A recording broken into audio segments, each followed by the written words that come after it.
Nandigram seat से BJP उम्मीदवार शुभेंदु अधिकारी को फर्स्ट फेज में बहुत उम्मीदें हैं। इंडिया टीवी से एक्सक्लूसिव इंटरव्यू में शुभेंदु अधिकारी ने कहा कि पहले चरण में बीजेपी 90% सीट जीतने जा रही है। शुभेंदु अधिकारी ने कहा कि 2021 में बीजेपी कार्यकर्ता तैयार थे, जबकि इस बार के चुनाव में बंगाल की जनता ममता बनर्जी को हराने जा रही है। सुनिए शुभेंदु अधिकारी से हमारे संवाददाता पवन नारा की पूरी बातचीत।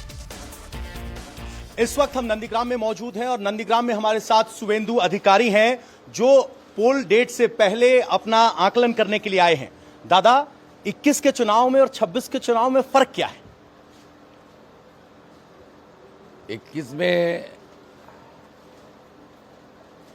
नंदीग्राम में और बंगाल में बीजेपी कार्यकर्ता तैयार थे, इस बार जनता तैयार है। अच्छा, कार्यकर्ता से जनता तक का सफर तय कर लिया आप लोगों ने? जनता जुड़ गया है, जनता परित्राण चाह रहा है। पिछली बार मेदिनीपुर के इस किले को बचाने के लिए खुद ममता बनर्जी आई थी यहां लड़ने के लिए। भले ही वो यहां ना जीत पाई हूं, लेकिन आसपास के इलाकों में जो आपके प्रभाव का इलाका था उसमें टीएमसी ने अच्छी खासी सीटें जीती। अब की बार ममता नहीं है, आपके एक विरोधी आपके सामने है जो कभी सहयोगी थे, तो अब की बार नंदीग्राम की लड़ाई कितनी आसान, कितनी? ये आपका आंकड़ा ठीक नहीं है। 2019 में मेरा डिस्ट्रिक्ट में बीजेपी का वोट परसेंटेज था 37%, तब मैं टीएमसी में था। 2021 में जब मैं बीजेपी में था, इस क्षेत्र में 7 एमएलए बीजेपी का जीता और 44% वोट बीजेपी को मिला। ममता का वोट 43 हो गया। उसका बाद पार्लियामेंट चुनाव में इस क्षेत्र में बीजेपी को 49% वोट मिला और आउट ऑफ 15 सीट में बीजेपी का लीड है। इस बार 16 सीट ही जीतेगा और 55% वोट मिलेगा। पहले फेज का चुनाव हो रहा है, आप दोनों फेज में चुनाव लड़ रहे हैं। पहले फेज की 152 सीटों का आपका आकलन क्या है? देखिए, मैं तो गणतकार नहीं हूँ, लेकिन ये पहले चरण तो बीजेपी का कोर एरिया है। मालदा से लेकर अलीपुरद्वार, पुरुलिया, बांकुड़ा से लेकर east west, Midnapore, Jhargram, west Burdwan, यहाँ अब मान के चलिए 90% सीट बीजेपी को आ जाएगा।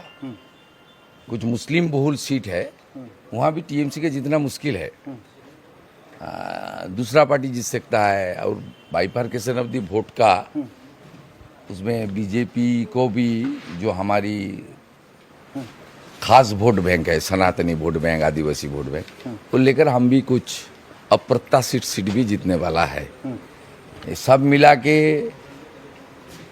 नेक्स्ट चरण में थोड़ा बहुत सीट हम लोग का जरूरत है 148 के लिए। इस पहले चरण में बहुत अच्छा सीट मिलेगा और सेकेंड फेज में हम लोग को कुछ सीट का जरूरत होगा मैजिक फिगर के लिए। आप भी हैं, मैं भी हूं और यही नंदीग्राम है। पिछली बार पत्थर चले थे, याद आया हो आपको? हमारी गाड़ी पे चले थे, आप आए थे। अब की बार आप इंजोर्ड हुआ था यहाँ। तो अब सवाल ये है कि अब की बार डर है कि नहीं? गुंडा भाग गया है, गुंडा घर के अंदर है। 5 साल बहुत संघर्ष हुआ यहाँ। दो हिंदू को खून किया है लोग। 2021 में देवव्रत माइती को, 2024 में लोकसभा चुनाव का पहले हमारी रोथीवाला आड़ी एक शेड्यूल कास्ट माता को, और 2021 का चुनाव का बाद हमारी रानी चौक बोल के एक गांव है, उसमें बीजेपी का महिला कार्यकर्ता अपर्णा का ऊपर अत्याचार हुआ। और गोपाल चौक बोल के एक एरिया है बयाल में, उसमें रीना दास के ऊपर अत्याचार हुआ है। सब मिला के उसका बाद यहाँ सीबीआई ने एफआईआर भी लिया है। हाल ही में कलकत्ता हाईकोर्ट का इंटरवेंशन में एक मामला एनआईए भी ले लिया है। इसलिए 1.5 साल तक कुछ खास टीएमसी का गुंडा लोग जेल में भी था। सब मिला के हम लोग कानूनी तरीके से संघर्ष किया और ये लोग अभी मुसीबत में है। जो गुंडा है, नोटोरियस क्रिमिनल है, मुसीबत में है। यहाँ इलेक्शन कमीशन, पुलिस ऑब्जर्वर और सेंट्रल पैरामिलिट्री फोर्सेस और हाल ही में जो पुलिस ऑफिसर को यहाँ अपॉइंट किया गया है, वो लोग कोशिश कर रहा है एक गुंडा मुक्त चुनाव कराने के लिए, क्रिमिनल को हटाने के लिए। इसलिए अब तक जो हम लोग देख रहा है, गुंडा सब पलायन की ओर भागना चालू हो गया है। इस बार आपको ऊपर पत्थरबाजी नहीं होगा। एक सवाल ये कि मुस्लिम तो कंसोलिडेटेड नजर आ रहे हैं। हुमायूं कबीर का एक वीडियो आया, उसके बाद उन्होंने कहा नहीं ये तो धोखा दे रहा है, मुस्लिम इकट्ठे हो गए हैं। क्या वो पोलराइजेशन आपको दूसरी तरफ काउंटर पोलराइजेशन दिखाई दे रहा है, या अभी भी बांग्ला माँ माटी मानुष के बात पर ममता बनर्जी की तरफ झुकाव है?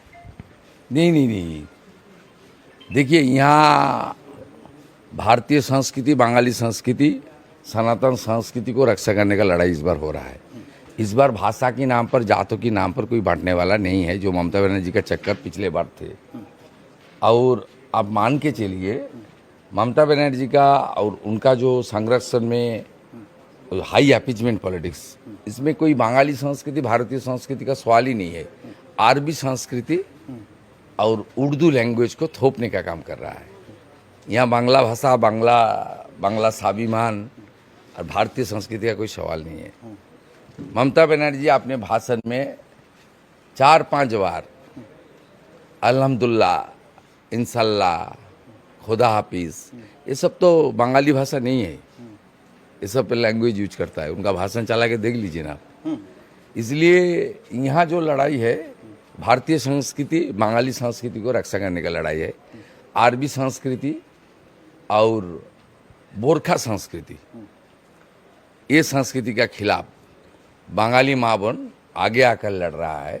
और बंगाल को ग्रेटर बांग्लादेश बनाने का जो साजिश ममता बनर्जी और उनका खास एक गुट जो रेडिकल है, कोशिश कर रहा है, बांग्लादेश में हसीना वाजद का तख्ता पलट जाने का बाद से, वो कोशिश रोकने का काम यहाँ का भारतीय और बंगाली करेगा, ये मान के आप चलिए। और दूसरा जो ध्रुवीकरण का राजनीति अब बता रहा है, मुस्लिम कंसोलिडेशन। मुस्लिम तो हाईएस्ट कंसोलिडेशन हो गया है 2024 में, उसका बाद कंसोलिडेशन और उनको हाई पीक में जाने का कोई मौका नहीं है।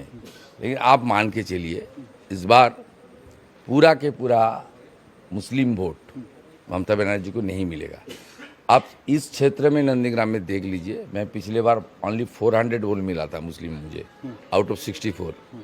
इस बार 66,000 मुस्लिम है, 2 लाख हिंदू है। आप मान के चलिए, इस बार यहाँ जो मुस्लिम की आधार पर वोट करेगी, वो वोट आईएसएफ को देगा। आईएसएफ को देगा। आप थोड़ा देख लीजिए घूम के। और जो बेरोजगार नौजवान है और एडुकेटेड मुस्लिम है, उनका वोट भी बीजेपी को ओर जाएगा। मेरा उम्मीद है 2-3 हज़ार मुस्लिम वोट इस बार कमल के निशान पर बटन दबाएगा, ये मेरा पूरा उम्मीद है।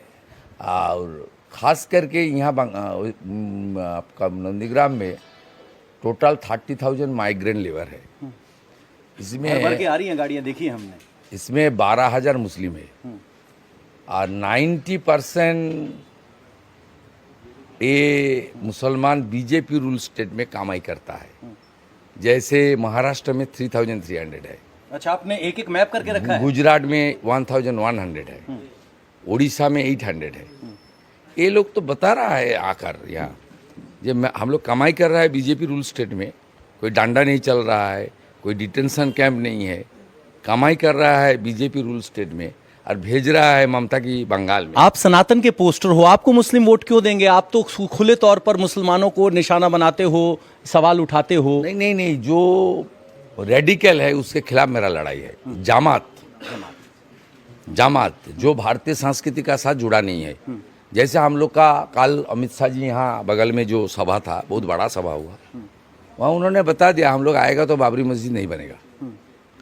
क्यों बाबर का नाम लिखा जाएगा? मुसलमान मस्जिद बनाएगा, हिंदू मंदिर बनाएगा, सिख गुरुद्वारा बनाएगा, इसमें कोई तो दिक्कत नहीं है। अपने ज़मीन में बनाओ, अपने निधि कलेक्ट करके बनाओ, कोई दिक्कत नहीं है। लेकिन ये कौन है? ये हुमायूं कौन है? अकबर कौन है? शाहजहां कौन है? बाबर कौन है? औरंगजेब कौन है? ये लोग कौन है?